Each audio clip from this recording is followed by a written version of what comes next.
বন্ধু চলো, আমার একটা ফলের বাগান আছে, আম লিচু বিভিন্ন রকম ফল ফলাদি এখানে আছে, কিন্তু চোরের জন্য কিছু রাখতে পারি না, জানো? আসলে যে অবস্থা দেখো না, এখন কি চোরে, পুরা গাছটা একবার খালি করে ফেলছে। হ্যাঁ দেখতেছি তো। ওই দেখো ওই চোর, হ্যাঁ ওই ওই ওই ওই।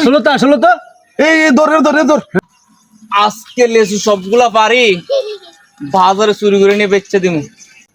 ওই তো এই আর এটা কার ফুল রে? আরে আমাদের পাশের বাড়ি যে মফিজ আছে না, মফিজের পোলা।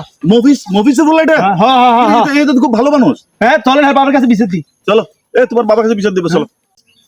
আমার বাপের কাছে বিচার দি কোনো লাভ নাই। আমার বাপে আপনাদের ফিসের কাছে আম চুরি করে। দেখছো অবস্থা?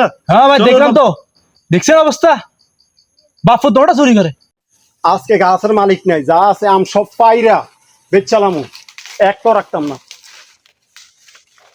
ওই তুমি বিচার দিবা কারে? তুমি যারে বিচার দিবা, মফিজ ভাই নিজে তো কাছে। দেখছেন জমানা।